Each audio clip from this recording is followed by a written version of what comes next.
생활 속 법률 히어로 이승우 변호사의 사건 파일.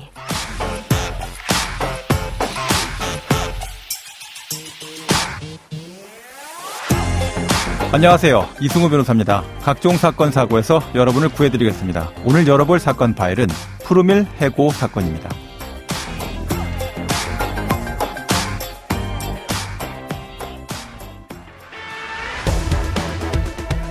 범롯데가의 푸르밀이 다음 달 사업을 종료하고 전 직원을 해고하기로 하면서 파문이 확산하고 있습니다.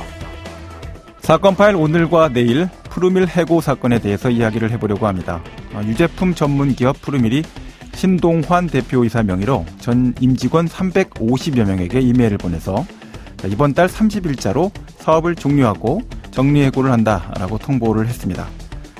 노동법상 기업의 경영 악화로 인한 사업 종료인지 또 그와 관련된 직원의 정리해고 절차가 적용되는 것인가 대해서 유재원 변호사와 함께 알아보도록 하겠습니다. 안녕하세요, 변호사님. 예, 안녕하세요. 예, 노동법 전문 변호사로서 먼저 현재 푸르밀 상황에 대해서 지금 언급되고 있는 사업 종료, 이게 어떤 개념인지, 또 폐업하고 같은 개념인지, 이게 어떤 노동법상의 개념하고 맞닿아 있는 것인지 좀 설명을 좀 해주시면 좋겠습니다. 네, 대표이사께서는 아마 사업 종료 및 정리 해고 공고라는 것을 10월 17일 날 이제 그 전 직원에게 공표를 했고, 네네. 11월 30일에 사업 종료 및 정리해고일이라고 이제 알렸습니다. 네. 그래서 이제 이와 관련해서 논박이 되는 것은 법률상 정리해고, 경영상 해고라고 하는 것은 50일 전에 충분히 협의를 다해야 되는 부분이 있고, 네네. 또 기타 요건을 갖췄느냐, 그 경영을 계속하기 어려운 사정이 과연 존재하느냐, 이런 논란이 지금 커지고 있는 상황입니다. 네네. 지금 일각에서는 사업 종료가 됐는데 어떻게 하느냐, 사실상의 폐업에 지금 직면하고 있다.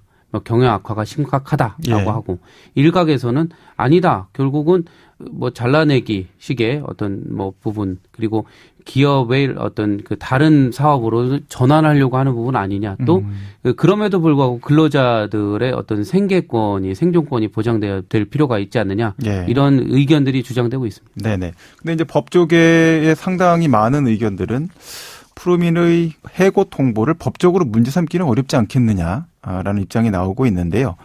이렇게 푸르밀 같이 사업을 종료하면서 거쳐야 되는 어떤 적절한 직원의 해고 절차라는 건 어떻게 된다라고 설명할 수 있을까요?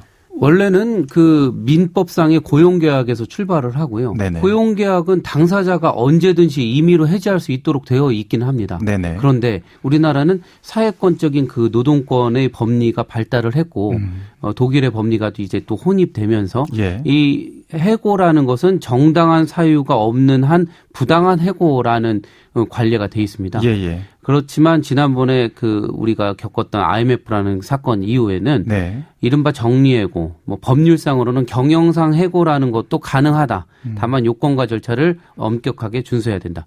그런데 이번에 논란이 된 내용이 뭐냐면 근로계약이 통상적으로 종료될 수 있는 그런 사유들이 존재하지 않는가. 특히 당사자가 사망하거나 사업이 폐업되거나 아주 극한의 경영 위기의 상황에서 예. 근로를 계속 제공하고 싶어도 사용주가 받아줄 수가 없는 그런 상황인 경우에는 근로계약이 종료돼야 되지 않느냐, 이런 논의가 법조계에서는 나오고 있습니다. 네네. 말씀해 주신 부분에 포함되어 있는 것처럼 이 노조 측에서 일방적인 회사의 통보, 이것이 이제 부당해고다라고 이제 즉각 반발을 하고, 사측에서 노조와 합의를 했었거나 또는 해고 50일 전까지 통보하고 협의하는 절차를 지켰어야 된다. 근데 그것을 지키지 않았다라고 이제 주장을 펼치고 있습니다. 이 노조의 주장, 법령상으로 유효하다 볼 수 있을지, 또 그 내용 우리가 어떻게 받아들이면 될 것인지 좀 설명을 좀 부탁드립니다. 네, 50일 전 협의 사항을 아주 형벌적으로 강제하거나 규제하진 않고 네네. 다만 경영상 해고의 정당성과 필요성을 판단할 때 고려 사항이 되고요. 예예.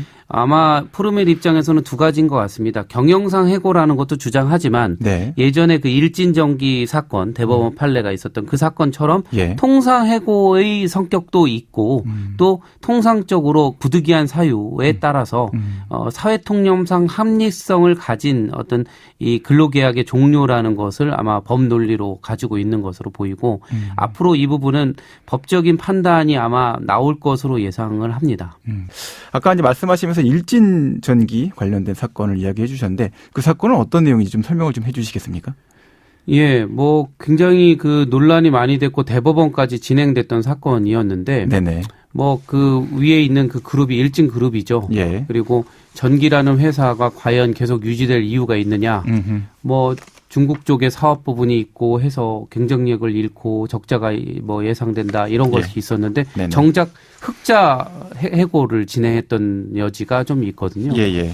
그 중에서 이제 한 부문, 예, 통신사업부라고 하는 부문을 이제 상당히 희망퇴직이나 이런 권고사직 절차 이후에 예. 모두 일괄적으로 정리한 한 사건이었고 노동위원회의 판정에 대해서 회사가 끝까지 다퉜습니다. 예. 예, 장래에 다가올 경영상의 위기를 가지고도 경영상 해고가 가능하다 이런 논리로 했었고 네네. 다만 근데 재판부에서는 뭐 정리해고 경영상 해고에 대해서 뭐 굳이 그 직접적인 판단을 하지 않고 내지는 경영상의 필요성이 있다는 판단을 하고 다만 통상적인 해고로서도 사회통념상의 합리성이 있어야 된다. 예, 예. 그럼에도 사회통념상 합리성을 좀 확보되지 않았다라고 하는 부분을 판단해서 다행히 근로자들이 이제 권익을 구제받았던 케이스입니다. 네네.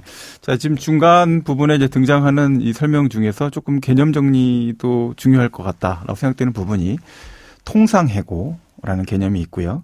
경영상 이유에 의한 해고. 그러니까 소위 우리가 이제 별로 좋지 않은 표현이라고 변호사님 생각하시는 거로 제가 알고 있는데 이 정리해고라는 것이 있고 또 징계해고라는 것이 이제 이런 세 가지 개념이 있다라고 이제 주로 많이 설명을 하고 계시지 않습니까? 이 청취자분들을 위해서 이 세 가지 개념이 어떤 것인지 좀 간단하게 설명을 좀 부탁드리겠습니다. 우리나라는 해고제한법이나 해고를 구체적으로 정리한 내용의 법률을 가지고 있지는 않고요. 네네. 근로기준법에 부당한 해고는 이제 제한된다는 그런 법리인데 예. 흔히 우리가 통상적으로 잘렸다. 예. 그러면 누가 물어봅니다. 왜 잘렸냐? 너 무슨 잘못을 했냐? 이렇게 네네. 물어보는데 예. 그게 바로 얘기하는 징계해고입니다. 네네. 그런데 그거 외에 우리가 IMF를 겪으면서 이렇게 하다가는 배와 선원들이 다 침몰하게 생겼다. 예. 그러면 배는 살려놓되 그때 이제 파산이나 기업회생법이 살아났고 굉장히 예. 많이 이제 운영이 됐는데 그때 근로관계를 정리하는 것이 경영상 해고가 그때 등장을 했습니다. 네네. 그 외에 법률상 규정되지 않았는데 그 노동법 밖에서 그간 논의가 많이 됐던 것이 통상해고입니다. 그런데 예. 통상해고가 멀리 있지도 않고요. 지난번에 그 박근혜 정부 때 공정인사지침이라고 해서 직무 부적응자, 부적격자에 대해서 해고를 통상적으로 할 여지가 있다라고 하는 그런 법리들이 개진됐으나 예. 문재인 정부에서 바로 다 철회가 됐거든요.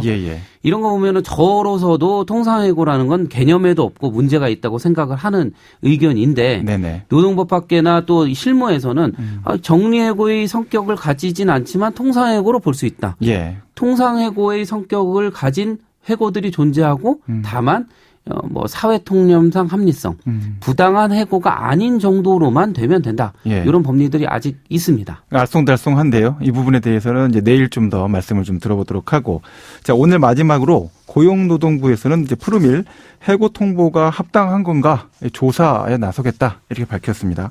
자 어떤 절차? 어떤 고용노동부의 조사가 이루어질지 설명 좀 부탁드리겠습니다. 예, 근로기준법 110조 정도에 보면 예. 이 근로감독관의 권한이 있습니다. 그 권한을 보면 사업주 내지는 사용자가 그 노동법 등을 준수하는지 여부를 실제로 임검하거나 현장 확인하거나 자료 제출을 요구받아서 할 수 있고 그 사람들은 특별사법경찰권을 가집니다. 그리고 근로기준법의 제반 규정들은 형사벌도 다 가지고 있기 때문에 네. 이번 사건에서는 아마 해고, 그러니까 해고 등의 제한의 경우에 23조, 경영상 해고에 관한 23조 이하, 그리고 기타 근로조건의 어떤 불이익한 변경이나 근로자에게 불이익한 처우를 하지 않았느냐를 전반적으로 조사할 것으로 보이고 그렇지만 거기에서의 판단하는 것이 종국적이지가 않고요. 네네. 당연히 그 근로감독관이 조사한 내용과 그리고 향후에 노동위원회나 또 다른 법원에서의 판단하는 것이 달라질 수는 있습니다. 네, 지금까지 유재원 변호사와 함께했습니다. 오늘 말씀 고맙습니다. 네, 감사합니다. 생활 속 법률 히어로 이승우 변호사였습니다. 내일도 사건에서 여러분들을 구해드릴 사건 파일 함께 알겠습니다.